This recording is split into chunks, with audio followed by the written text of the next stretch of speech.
कहते हैं कि अगर ग्रह नक्षत्र ठीक ना चले तो जीवन ही अस्त व्यस्त हो जाता है। ऐसे में अरविंद केजरीवाल के कुछ ग्रह ना स्थिर से नजर नहीं आ रहे हैं, और ये कहना पूरी तरीके से भी गलत नहीं है, क्योंकि आज दिल्ली विधानसभा के सत्र का तीसरा दिन है। सदन में आज शराब घोटाले में सीएजी रिपोर्ट को लेकर चर्चा हो सकती है, जिससे अरविंद केजरीवाल की मुश्किलें और भी बढ़ सकती हैं। दरअसल दिल्ली की नई सीएम रेखा गुप्ता के नेतृत्व में नई सरकार ने कार्यभार संभाला है। सोमवार से दिल्ली विधानसभा के पहले सत्र का आगाज हुआ। मंगलवार को सत्र का दूसरा दिन ही था जब विधानसभा अध्यक्ष विजेंद्र गुप्ता ने आम आदमी पार्टी विधायकों पर तगड़ा एक्शन ले लिया, जिसका कारण दिल्ली की पूर्व महिला मुख्यमंत्री आतिशी थी। आप ये वीडियो देखिए पहले। जान गंवा दी भारत को आजादी दिलाने के लिए। तभी सदन से मार्शल आउट किए गए विजेंद्र गुप्ता विधानसभा स्पीकर बनकर उन्होंने आप विधायकों को बाहर का रास्ता दिखा दिया है। उन्होंने पदभार संभालते ही कहा था कि अब सदन को अखाड़ा नहीं बनने दूंगा, नियम से यहां पर काम होगा। मंगलवार को जब राज्यपाल के अभिभाषण के बीच में आम आदमी पार्टी के विधायक हंगामा करने लगे तो विजेंद्र गुप्ता ने उन्हें समझाने की खूब कोशिश की और शांत रहने की अपील करते हुए उन्होंने बोला कि भैया रहने दीजिए, छोड़ दीजिए, शांत रहिए, बाकी भी काम होना है अभी।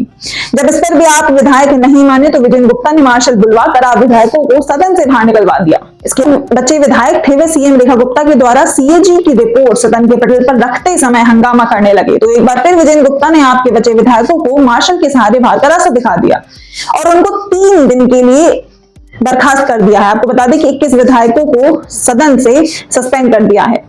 लेकिन दिल्ली विधानसभा का यह विशेष सत्र 3 दिनों के लिए बढ़ा भी दिया है, यानी विपक्षी विधायक अब सोमवार तक सदन की कार्रवाई में सम्मिलित नहीं हो पाएंगे। वैसे मंगलवार को आम आदमी पार्टी के एक विधायक अमानतुल्लाह खान विधानसभा में उपस्थित नहीं थे, इसलिए उन्हें निलंबित नहीं किया गया, या यूं कहें कि वो निलंबन से बच गए हैं।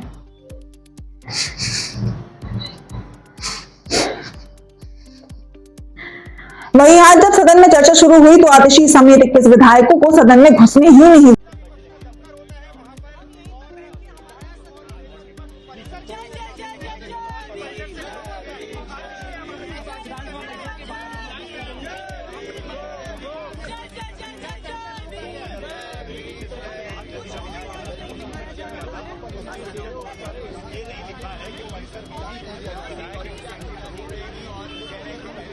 विधानसभा के तीसरे सत्र में रेखा गुप्ता का जो प्लान था वो अरविंद केजरीवाल सरकार के खिलाफ लाई गई सीएजी रिपोर्ट पर चर्चा का था।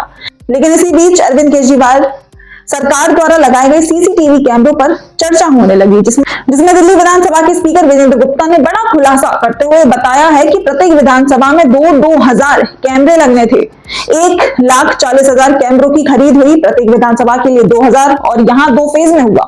2,000 एक बार और फिर 2,001 खरीदने के बाद इन विपक्ष के सदस्यों के क्षेत्र में नहीं लगाने दिए, क्योंकि मुख्यमंत्री के आदेश थे कि उनके दफ्तर के हस्ताक्षर होंगे तभी कैमरे रिलीज होंगे।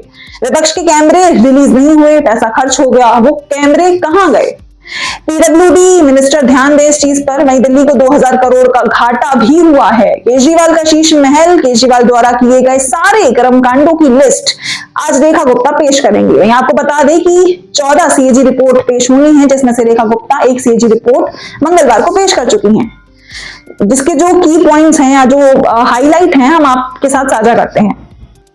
देखिए, आप सरकार के जितने भी बड़े फैसले थे वो कैबिनेट अप्रूवल और एलजी की सलाह के बिना लिए गए। वहीं एक्साइज डिपार्टमेंट ने रेजिडेंशियल एरिया में दुकानें खोलने की अनुमति दे दी, लेकिन एमसीडी ने 2022 की शुरुआत में ऐसी 4 अवैध शराब की दुकानों को सील कर दिया। एक्साइज डिपार्टमेंट ने L1 लाइसेंस को अपनी मनमानी कीमत तय करने की छूट दी। सरकार ने लाइसेंस सही क्वालिटी टेस्ट के बिना दे दिए। लिकर जोन चलाने के लिए 100 करोड़ की जरूरत, कोई आर्थिक जांच भी नहीं हुई। वहीं कई बिडर्स की पिछले 3 साल की इनकम बहुत कम या 0 थी, जिससे प्रॉक्सी और पॉलिटिकल फेवरेटिज्म की संभावना बढ़ गई। पहले एक व्यक्ति को सिर्फ 2 दुकानों की अनुमति थी, नई पॉलिसी लाई गई तो 849 लीगर वेंट्स बने। इससे मोनोपोली और कार्टेलाइजेशन को बढ़ावा मिला। वहीं रूल 35 यानी 35 दिल्ली एक्साइज रूल 2010 को सही से लागू नहीं किया गया। रिटेल और मैन्युफैक्चरिंग में दिलचस्पी वालों को होलसेल लाइसेंस मिले। सरकार ने कहा है कि क्वालिटी चेक के लिए वेयर हाउस में लैब्स बनेंगी, लेकिन नहीं बनी। इससे वेयर हाउस का फायदा बढ़ा और सरकार को नुकसान हुआ। वहीं आम आदमी पार्टी ने एक्सपर्ट की सलाह को इग्नोर किया, पॉलिसी में मनमाने बदलाव किए। साथ ही अब इनके मनमाने जो बदलाव इन्होंने किए हैं, जितनी भी चीजें की हैं, उससे जो नुकसान हुआ है वो भी सामने आया है। लेकिन नॉन कंफर्मिंग एरियाज में शराब की दुकानें ना खोलने से 941.53 करोड़ का घाटा, छोड़े गए लाइसेंस को रीटेंडर ना करने से 890 करोड़ का नुकसान, वही कोविड-19 के नाम पर लाइसेंसीज को फी वेवर देने से 144 करोड़ का नुकसान, सिक्योरिटी डिपॉजिट सही से कलेक्ट ना करने से 27 करोड़ का नुकसान। देखिए, ये जो सीएजी रिपोर्ट थी, इसका जो पहला फेज था वो मंगलवार को जो भी उन्होंने बताया रेखा गुप्ता ने, ये आपके सामने है। अब जो वो पेश करेंगी जो दूसरा फेज है, उसके लिए बने रहिए हमारे साथ और देखते रहिए न्यूज़ आनिया।